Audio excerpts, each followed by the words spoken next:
Without any further ado, I would love to turn the mic over to our panelists to introduce themselves just with a sentence or two about who they are, what they do, and then I've got some questions for them that we'll get through. Again, this is more of a conversation, so if you have a question, go ahead, give me kind of a non-verbal signal, raise your hand, and I'll kind of visually acknowledge you, and then we'll get to your questions at the end of our panel because your question may be covered in our dialogue today. So I'm gonna kick things off. Mitra, why don't you go ahead and introduce yourself? Great. Good morning. Is this on? Okay, great. Good morning. My name is Mitra Miller, and my background is in entrepreneurship and technology startups. I am now an angel investor with the Houston Angel Network. I sit on the board there, and I chair our consumer committee. So we look at consumer businesses like consumer packaged goods, digital consumer products, healthcare-related consumer products. I also sit on the technology committee, looking at all different types of companies in that area. So, was I supposed to say anything else? All right, good. I'm so happy to be here.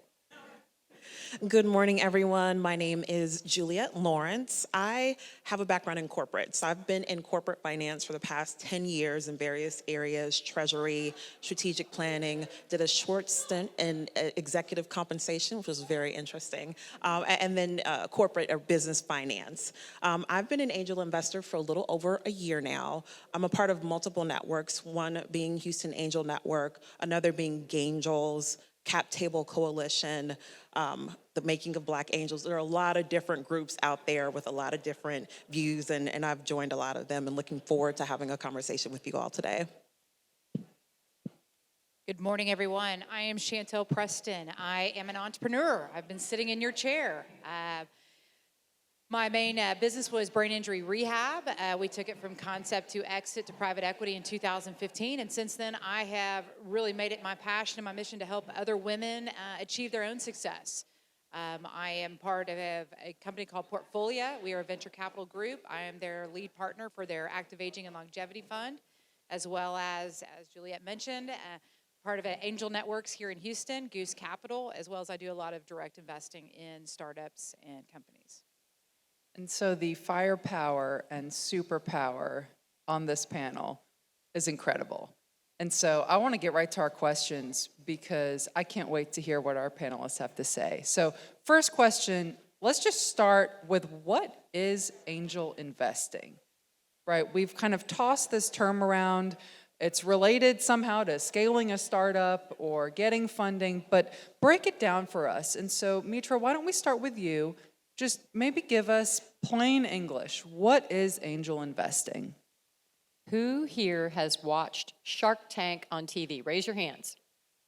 That's angel investing. Except those are big angels. I am a baby angel. I think Chantell is a medium-sized angel. maybe not quite Mark Cuban, but in other words, there are different levels of angel investors. But angel investors are people with money, they are investors, who invest in entrepreneurial companies. And they help them get the capital they need to grow the company and get market adoption. So that can mean getting traction with customers, that can mean getting FDA approval if you're a healthcare company, but you can't grow a company without money.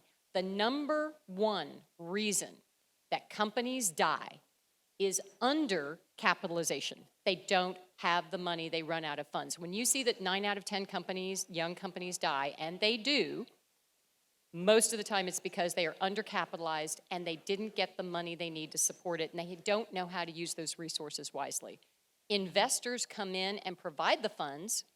They also can provide other resources, connections, experience, and advisory capacity to help the company make good decisions, so hopefully they won't run out of money and they can actually hit their objectives. So I would say that's the very short answer, and I'll let these ladies maybe build on it. Yeah, I'll add one thing there. There's a definition. If you go to the SEC and look up maybe not angel investor, but accredited investor, there's a definition that people have to fulfill in order to be able to invest in these private opportunities, private meaning not on the stock market, things that are trading publicly. So it's individuals that have made $200,000 or more for the past 2 years and expect to continue to make that amount, or individuals that have a net worth of $1 million excluding their primary residence. They've expanded the definition to also include certain licenses that you can get through your job and through your expertise. But there are some criteria that have to be filled in order to be an angel investor. You guys pretty much nailed it on the head. I don't know if I can add much more in regards to an angel investor other than I'll just say, when you're looking at investors and you're trying to figure out who to approach, as Juliet mentioned, be very intentional about what you do. You want to make sure your angel investors are not just bringing money to the table, but they're bringing some type of expertise or knowledge. It may not be specific to your industry, but someone that maybe can be a mentor, someone that can open their Rolodex, someone that can give you some advice. I call that dumb money versus smart money. I always wanted smart money, not dumb money. People are willing to give you money, but what are they really going to bring to the table outside of just those funds to help you grow your organization? So again, with angel investors, I think that's really important. I mean, don't just go for any money. Look at, if you can, where can you actually get some type of help or value out of those investors as well. And I think, Chantell, you said something really important. It's not just about the money. Right now, I mean, if you have a blank check, I mean, here I am, right? But it's also about different types of capital. So capital can be in the form of currency, right, money, but that's only as good as how it helps you scale your product and take your business to the next level. And so there's talent, right? There's social capital. There's being able to tap into networks that were previously not accessible to you. There are many different types of capital, and if you think you're ready to start approaching angels, and we'll get to that in just a second, part of that conversation is not just where can I get my next check from, but what is the angel investor, how are they going to help me expand my business? What else are they able to bring to the table? And so there's a strategy behind why I would go to an angel investor. And so I'd love to open up that conversation for that. Yep. Sure. Let me go ahead and add on to that. You know, angel investing is usually first money in, okay? Their money that you've got your concept, you've got a product, you're not quite where you want to be to go, go to the big boys. So you're going to those angel investors. They're taking that risk with you, okay? And so that means that they've got a lot of vested interest in you and your organization. Because they're first money in. So again, they kind of have a little bit different mindset. I know, I'm only going to speak for myself. I got to be careful not to speak for everybody. But, we have a vested interest. Therefore, I want to make sure you're successful. So I'm going to probably be more accessible than a private equity or a VC firm or someone on a larger scale. So keep that in mind. If I'm first money in, I know that those first, months or years are critical to your success. Therefore, I want more involvement and I want to see you be successful. And you need to keep that in your mind. Just getting money isn't always the answer. I'll tell you guys that. And I think entrepreneurs think that, oh, I've got money, so this is great, I got money. Well, what are you going to do with that money? How are you going to effectively utilize that money? Because again, undercapitalization or just wasting money, it can kill your company pretty quick. So again, by having those board of directors, those angel investors that can help mentor and help you grow, just keep that in the back of your mind when you're looking at raising. I want to add one thing to that. Oftentimes, you'll find that those angel investors, the first money in after you've gone to your aunties and your cousins and you've done the friends and the family, they identify with your product or your idea for some reason, either because they are your target audience or because they've worked in that field, they know the area that you're trying to get into and know that they can help you get to the next level. And so to your point, oftentimes when you're looking for that angel investor, you're gonna wanna be strategic. You wanna think about, yes, of course, how much money do I need to have a runway of 12 to 18 months to operate, right? And progress this business. But what else do I need? And make sure you have that in mind so when you talk to people, they're interviewing you and you're interviewing them as well. And I'm going to build as well. So it's really important to understand the investor's mindset, because this investor is going to be your partner. And you're going to be with them for a very long time, and you don't want a cranky partner. You want someone who's on your team and helping you, very much building to what we said earlier. So one of the things to understand about the investor's mindset is why most angel investors are angel investors. Why in the world are they doing this kooky thing? Because let me tell you, I said a few moments ago, 9 out of 10 startups fail. So this is a very high risk investment class. And that is why only accredited investors get into it, because there is so much risk. Number one, we do it because most of us are entrepreneurs, and we love entrepreneurs, and we love helping you grow great ideas.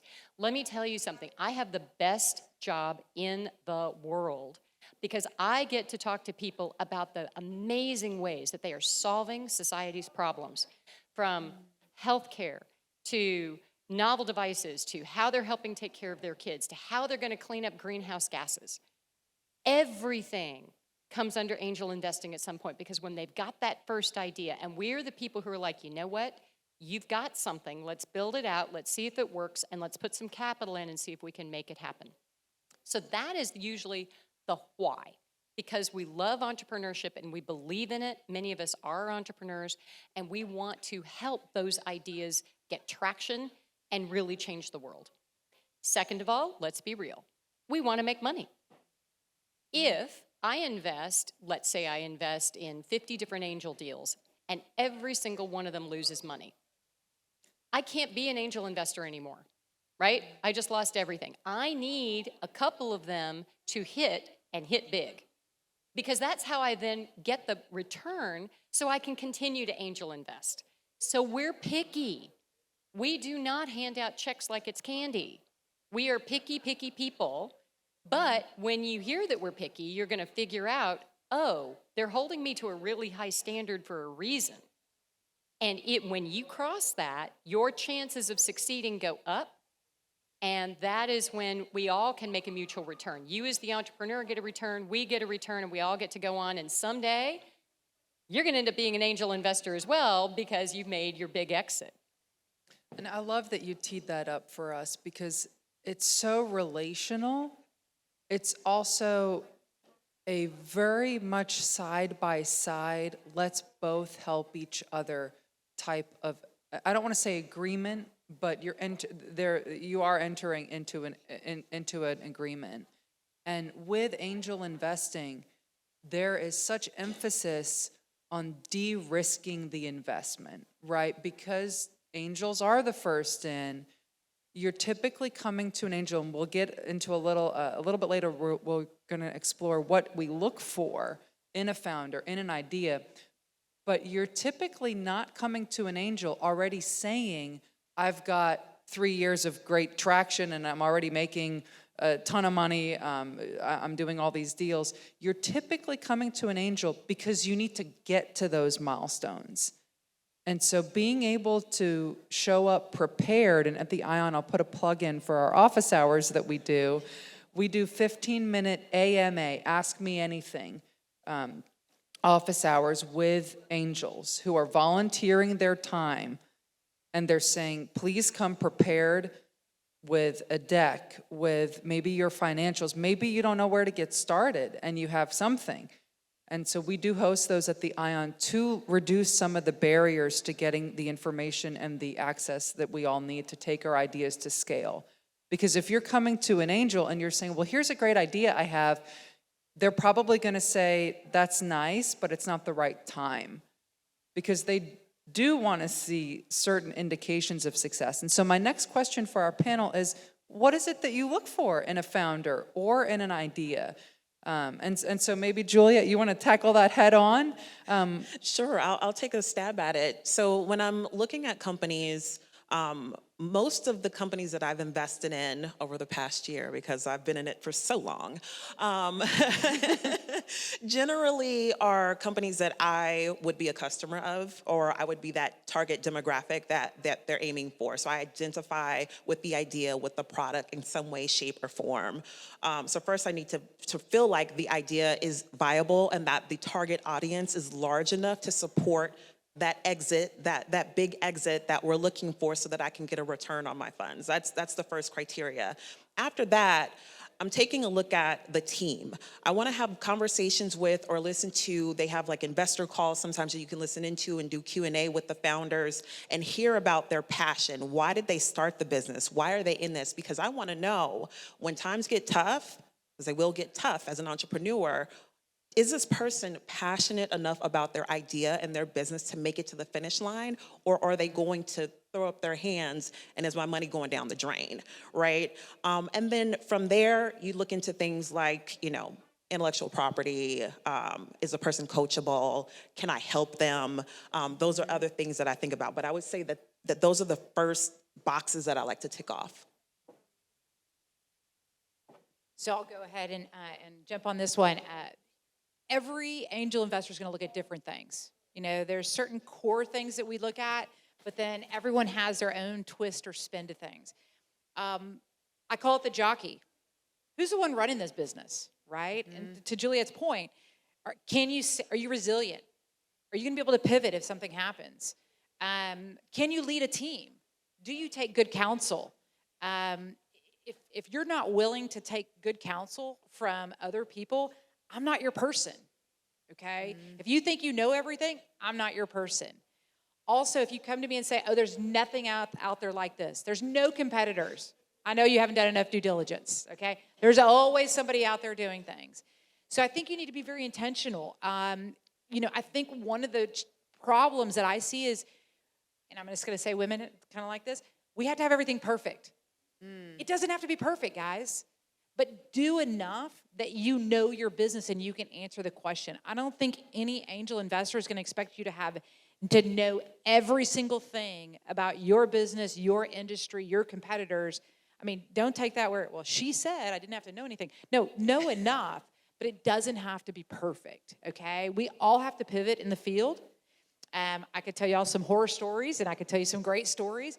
Again, you've got to be prepared, but understand your industry enough. But again, build those relationships. Go out and ask people. We talked about this a little bit earlier.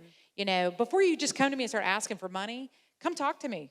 Come get my opinion on things. Build that relationship. Now I know in my head that you're out doing the things that I'm hoping you're doing. And then I want to be your angel investor, right? I'm coming to you and say, hey, I want in.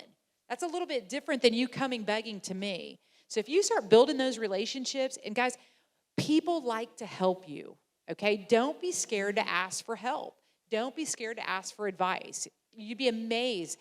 I love for people to ask for my advice. Why? I don't know. Maybe it's ego. Oh, yeah, I know a lot. So come ask me. Not today. But, come ask me. But we want to help you guys. And so don't be scared. And if somebody says no, say, hey, no worries.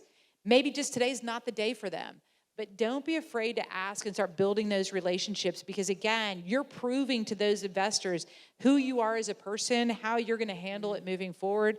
And to America, it's a relationship, guys. It's like dating. It's like being married. Pick your partners wisely because we all know most relationships end in a divorce, or marriages, I should say. Oh, I'm not married, just for the record. That's what they tell me. But again, pick your partners wisely because, again, everything's always rosy in the beginning, but you may have some challenging times, and you want to make sure that whoever you are in bed with is going to support you during those times. Sorry, I'm just being authentic over here. Go ahead. I love it. Next. I love it. So I'll build just a little bit. So first of all, just commenting on what Chantell just said. There's a saying in our business that if you want money, ask for advice. Mm-hmm. If you want advice, ask for money. So, and by the way, that's true. So when you start asking for advice, you are forming long-term relationships that maybe in 6 months, 12 months, 18 months can turn into money. I have deals that I invested in a year or two later because we started the relationship. But when I talk to entrepreneurs, I usually try to break it down in, this is going to sound really overly simplistic, but as an angel investor, what I'm looking for is the right product or service at the right time in the market, led by the right team of people, and that has the right resources. That's capital, contacts, advisors, everything else that it needs. Each one of those 4 things unpacks to a ton. But at the most simplistic level, that's what matters. As a former entrepreneur, and I've been in a lot of tech companies, both as a co-founder and an advisor, I can tell you that you may have the perfect idea, but if it's the wrong time in the market, it is going nowhere. I was on the team of the world's first SaaS-based CRM. So before, who's heard of Salesforce? The software company? Okay. So before there was Salesforce, there was us. We were the first. We died with a lot of money going down the drain because we were about 5 years too soon. We knew it was coming. We believed it. Our investors believed it. We all live in an echo chamber of, hey, we're going to do everything on the internet. This is now circa 2000, right? At that time, it wasn't happening. We were the first. It was the right idea with the right team. We had the best investors. I won't even tell you who they were because we lost all their money. But all those things were right. The one thing we didn't check was the right time in the market. So you really want to think through each single one of these. And many times when entrepreneurs come to me with their business idea, it's not different enough. If there are 27 other people doing the exact same thing and you've got this little tweak on it, I'm probably not as interested. So it's finding a balancing act between all 4 of those. I want to add something to tie in 2 concepts that Mitra and Chantell brought up. One, the power of networking and building on relationships, and then 2, the fact that every investor, and I'll throw in VCs as well, are looking for something a little bit different. And I think that's something that you need to make sure you're keeping in mind. So you're going to start building your network and talking to people, getting that advice and refining your idea and your product well before you're going to start pounding the pavement and raising money. So that's the first thing. The second thing to remember is that you're going to have to, as you're building that network and you're getting to know people, understand what they're looking for. I think, I can't remember who mentioned, if it was Mitra or Chantell, but like one thing that I do dig into, because I've spent years in business finance, are the financials and the projections, right? I'm recalculating things. I'm looking at these percentages. What are your margins? What are your assumptions? I dig into that because I live that every day. Someone that's coming from marketing may be honed in and focused on different things. And so you need to make sure as you're building those relationships and you're working on building your list, okay, when I'm ready to fundraise, I'm talking to this person, that person, you know what they're looking for and you're prepared to answer those questions and have a very educated conversation with them. And I love that you brought up the finance, because when you sit down in front of a blank Excel template, right, file, you have no idea what you're going to put in there, right? Let's just have a real conversation on that. So you're dreaming up some numbers that may or may not be grounded in reality. And that's okay, because the sooner you can fit those dreamt up numbers to actual numbers, the more data you have to work with, right? So we've all at various parts in our lives been in that similar seat and looked at the blank Excel template and said, where do we even start? But we were able to get to the people in our network to give us the advice and say, let's talk about unit economics. What are you pricing your product or service at? Does it make sense? Is it competitive? Are you charging more than what it's costing you to make, or are you charging less than what it's costing you to make? And having those real conversations with the financial advisors in your circle that are able to talk you through the numbers, because I'll never forget my high school history teacher said, you're never going to remember anything in this class, and I don't, other than these 3 words: follow the money. Follow the money. As entrepreneurs, the first filter that you see your business with should be a filter of money. You're not going into business because you think it's a great idea and you want to do some magic fairy dust in the world, right? I have never paid for anything with magic fairy dust. I paid for it with money. So I say that, and I say it in kind of a cutesy and fun way, because sometimes we get wrapped up in our idea, and it's so great, and if I could just get the idea out, then everybody would fund it. That's not the case. I think the advice you're hearing today from our panel, as we're thinking through some of the sound bites, the nuggets, is we've got to have product market fit.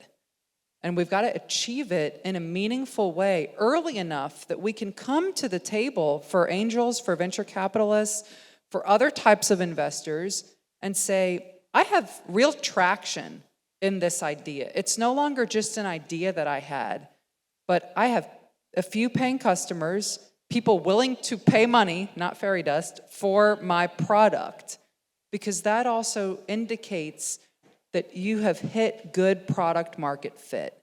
And so I want to shift our conversation now to what are some of our successes, right? Have there been maybe one or two standout companies that you've seen and over the years and you got it right? And you know my next question is going to be, because we got to talk about where we have not gotten it right, and I can lead that conversation too.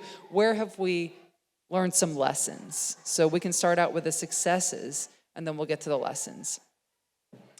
Oh, let me take this one. Go for it. So I'm going to talk about successes. I'm not saying anybody should follow my lead on this one, okay? But early in my career, I had an individual partner, and we decided we were going to be a niche healthcare business.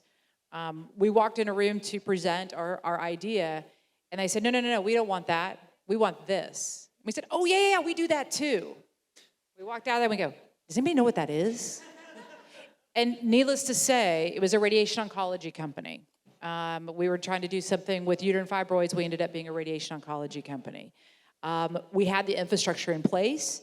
It was not the business that we thought we were going to be in. However, we probably didn't do the right product market fit of what our clients really wanted. They dictated that. We ended up selling to a strategic in 2011 after 5 years, okay? So again, a great example of pivoting, a great example of picking your partners wisely. That partner and I started another company after we sold to the strategic. We started a fertility company. We both were very passionate about fertility. We both had gone through that. My children were all born through fertility, and him and his wife had done the same thing. We started it from nothing, just with an idea of saying, hey, we did our research. We knew what was out there. We decided what we wanted to do differently, okay? We wanted a more concierge-type service. We wanted to be able to provide it to everyone. We wanted everyone to have the opportunity to have a family like we did. We are now the largest in North America. It's been 8 years, okay? So again, it's... Yeah, we can applaud that. Yeah. I don't get a whole lot of credit on that one, but you know, I do work with them. I do advise with them. Again, it's about passion too. If you're passionate about something, the opportunities are endless, okay? With that, everybody says, oh, everything you touch turns to gold. No, it doesn't. We've also made some really bad decisions at time. You know, when we were building Mentis, you know, in between those two stints, you know, you start having all this success and you're like, oh, this is boring. I want to do something else. Let's add something else into this that we don't know anything about, right? Bad move, okay? I guess if there's one piece of advice I'd love for you guys to take away is stay focused on what you're trying to do. Don't start getting crazy and going out and doing. We decided we were going to buy a hospital company out of bankruptcy, okay? Worst decision we ever made. We made some very bad, poor decisions in regards to the financing aspect. My partner was signing hard notes, which if anybody knows, they'll take everything that you have. They don't care. They don't worry about your house and home. It was a very bad scenario. And the reason we got a little too arrogant in what we were doing, we were making too much money, and we thought, oh, we can do this everywhere. Right? We can do anything. We were invincible. Stay focused to the core business that you want. Doesn't mean you can't branch out, but always make sure that synergistic core business is where you're focusing your time. You can't be everything to everyone. One sole focus will help you get the success that you want. Okay, so I have been an angel investor for about 10 years. And one of the things that is true about this is that the exits can be very, very long. I've only had one successful exit in 10 years. But the good news is everything's still alive. Though this is going to be the year of reckoning. We all know this is going to be the year of reckoning in 2024. So I don't know how long that will be. But I will tell you, so the successful exit was actually a life sciences company. You probably know it. Medical Adhesive Revolution was a company that went through the Rice Business Plan competition. And they actually exited pretty quickly. And so that was a positive exit. They sold to Strategic. And we got a really nice return on our money in a very short amount of time, which is highly unusual in angel investing. But I will also say one of my favorite companies that's looking really, really good is a brain-computer interface company. And you actually put a headset on and it reads your brain waves so that you can control objects and things with your brain hands-free. Yes, Sign me it's up. real. And their first product is going to be a headset that you put on that's going to help you with your focus and concentration. And it'll be coming out next year. So very, very exciting technology. They turned down being bought out by Apple a couple of years ago. I wasn't sure if I agreed because sometimes it's better to grab the money and run. But they're still building, and so that I would say that's one of the really exciting ones. I haven't had any fail yet. That is my success. I will say, however, as I'm closing out my first full year of investing, I found that different founders communicate with their investors differently, and that is something moving forward that I definitely will communicate or ask questions around before I invest my money, because I want to know what's going on, how are things going, and really, how can I help? And I found that there are some that have risen to the top in terms of just being able to do that so that I can try to pull my resources to support. I love that you brought up communication too. That is one thing that if you're considering going the angel route and then pursuing the VC route, communication is key. It's key in any relationship, right? But you don't want to leave investors in the dark, because if we read about something on the front page of the Wall Street Journal before we hear it from you, that's not good, right? It's a trust thing. You're building trust with every interaction. And the sooner, just like you're building traction when you roll out your products and you have more and more clients that sign on, you're building trust at every point of the way. And it's totally okay with people who are giving you advice, and you know, and you've established this type of relationship, to say, I need your help because I value it and because you're going to steer me in the right direction. No one's going to fault you for that, but we will fault you when there's not good communication.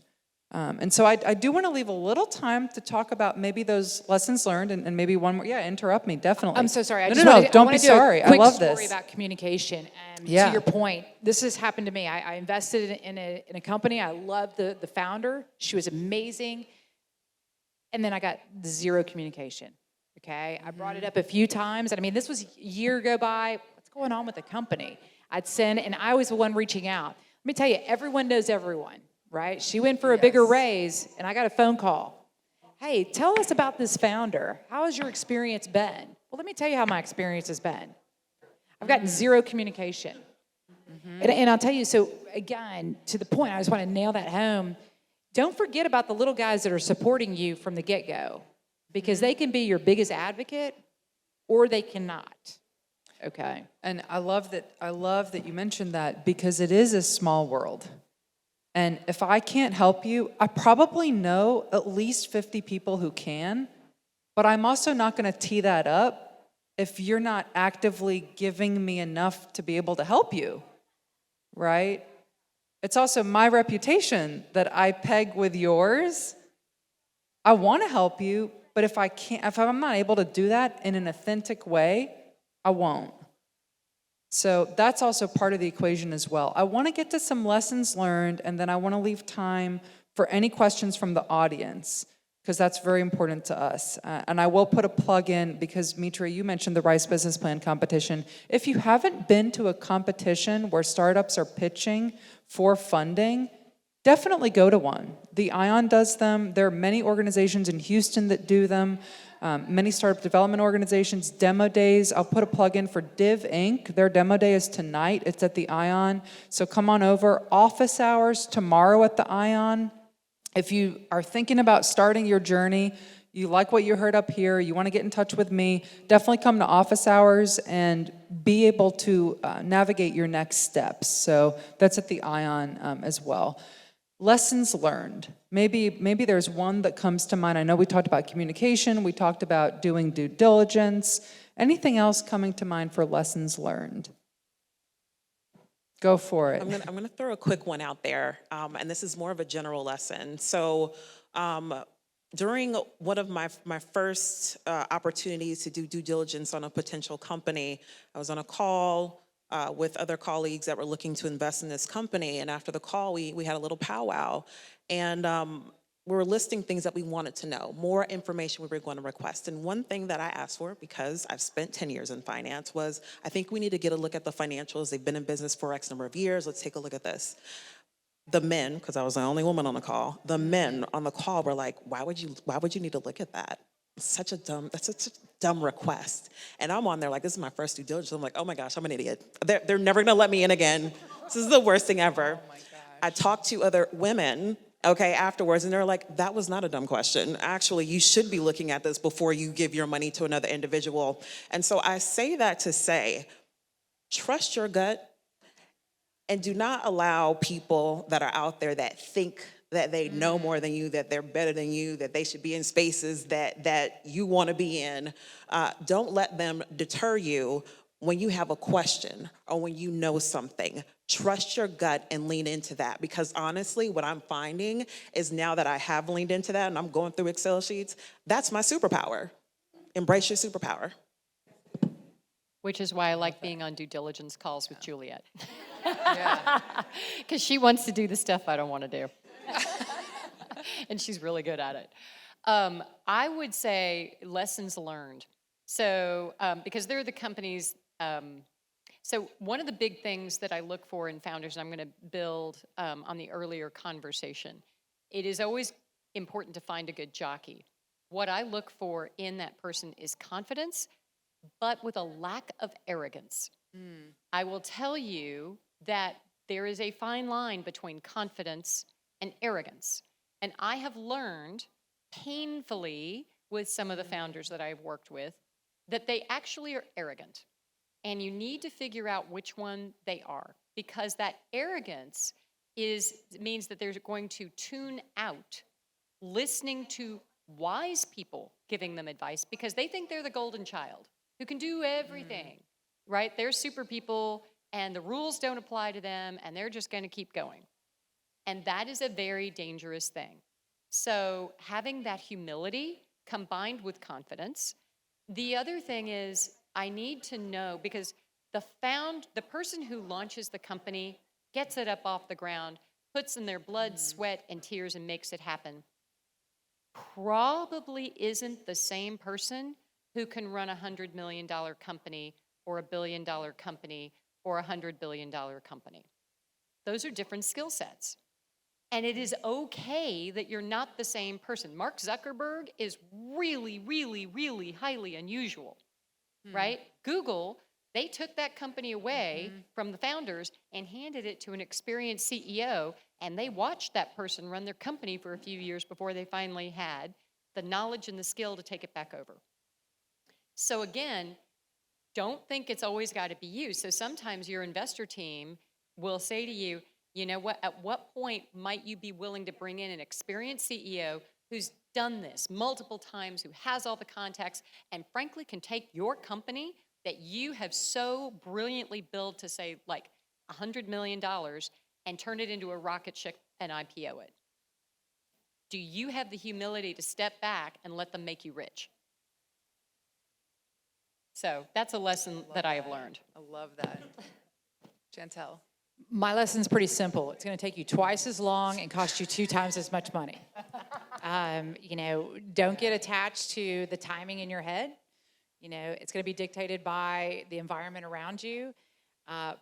Be a good steward of your funds. Make sure you know where you're putting them. But again, guys, it's not an easy path, but it's highly, highly rewardable. Okay. But again, there were many nights that we sat at the bar trying to figure out how we were going to make payroll the next day.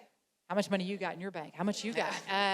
It happens. It's not for the faint of heart. But at the end of the day, it's well worth it. But just be prepared. It will take a toll on you emotionally, mentally, physically, all the above. Surround yourself with a good tribe that will help you on those dark days. Okay? Stay focused on what you know you can do. I guarantee every individual in this room can make it happen, but just be prepared for the good days and the bad. Celebrate the small successes. I love that. I love the advice, the lessons learned. I want to add one more thing before I open it up for questions, and you get to come up here, and we've got time for maybe 2 or 3. Ask questions. Don't be afraid to ask questions. I'm the kid that never grew up in that regard. I'm always asking why, right? Because that helps uncover my own assumptions, right? I've got vision that goes this way, which means I'm not seeing behind me and my sides. I've got blind spots. The only way I can know what's around me is if I ask you all, what's behind me? That's not a weakness. That's not a vulnerability. That's not a showing my cards and, oh, she doesn't know anything. That's a very high-level question because I want us together to all succeed. So don't be afraid to ask questions. So on that note, see what I did there? Here is your chance to ask questions. Yeah, come on up. I saw this hand right up here. So come on up and ask your question. So first, thank you so much for the valuable information sharing with us. So my quick question, because we are alternative, right? So outside of a bank, outside of the normal institution, financial institution, and outside of maybe the venture capital type of investment. So we are angels, including the company with the financial ability to support maybe related industry or related technology. For example, ION may be more involved with the energy industry or maybe something like that. So on that part, and I just hope quick to understand of the angel network that you can be a part of the investor, or you can apply for the funding if you have the business has the value to do it. So that's my question. Thank you. Okay, I want to make sure to clarify. So you're asking how to apply for funding? Yeah.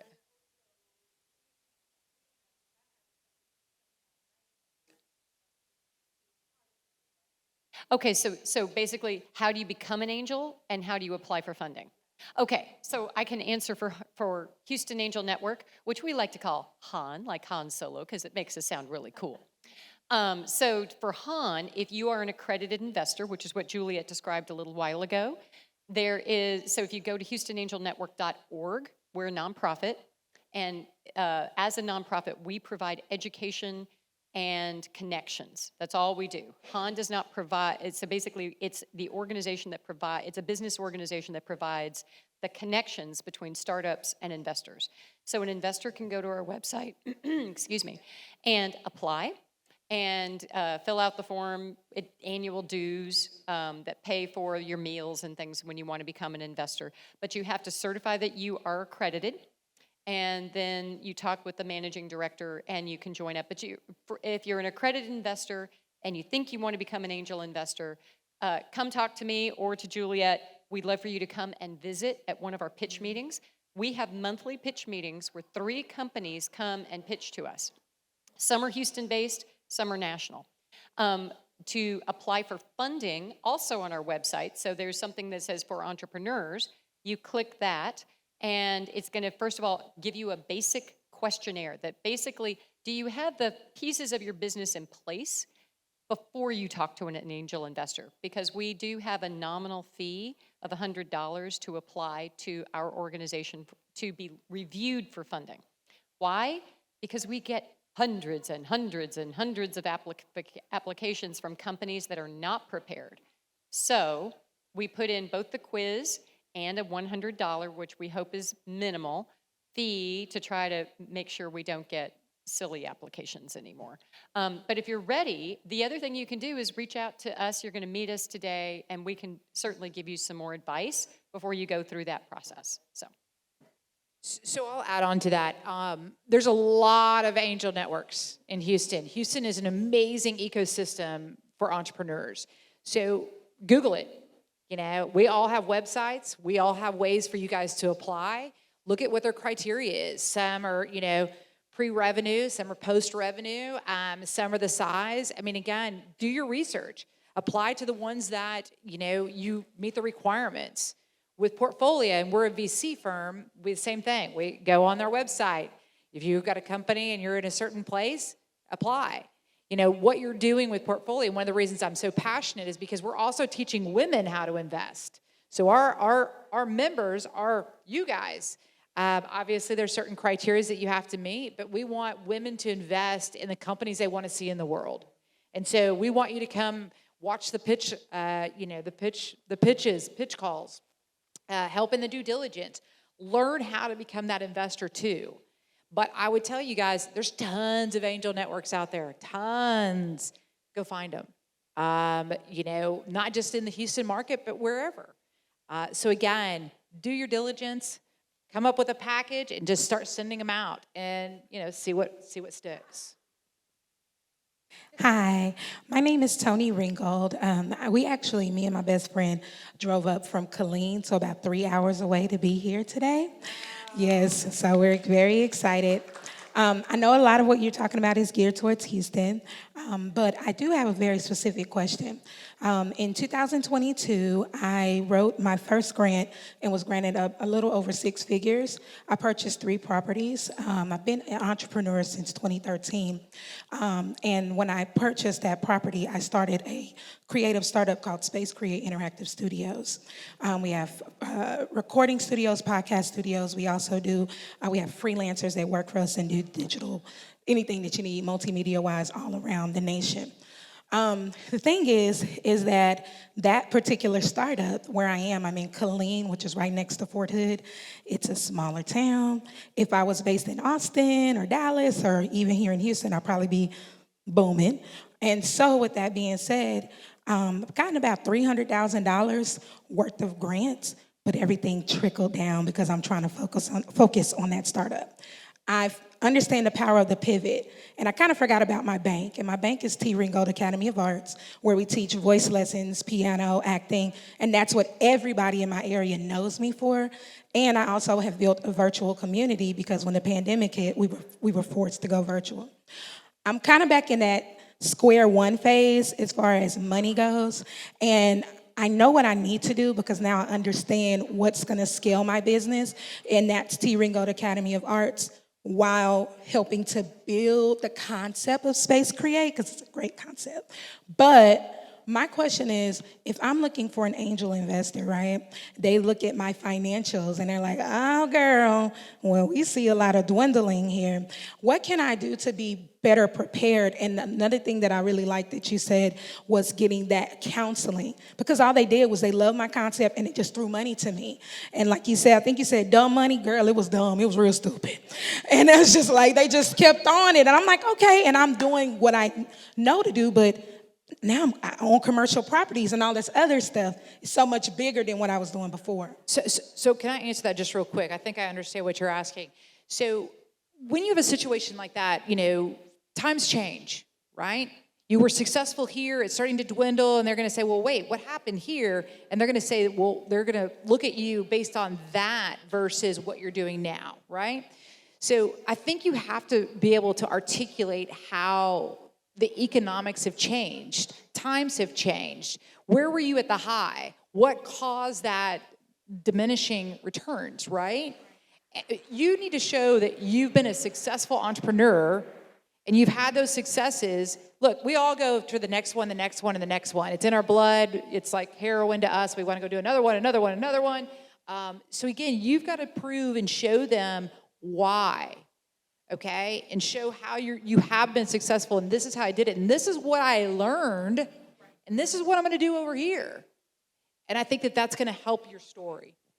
And how you're going to make the money. Right, that's it. Honestly, it's all, at some point, money talks. It's all about the ROI. Hey, Ms. Investor, here's how we're going to get rich together. All right, I think we're going to end on that because we are a little over time, but I will volunteer us to be up here to answer. I know we have more questions and I want to get them answered, but we are over time, so I want to be respectful of everyone's time. We'll hang up maybe right here on stage left in case you want to come and chat with us. Please join me in giving a huge round of applause to our panelists. And thank you all for coming to this discussion. So just give us a minute just to get down right here, and then we'll hang out and chat maybe 10 minutes or so before we head into lunch. And good luck, everyone. Go kick some ass.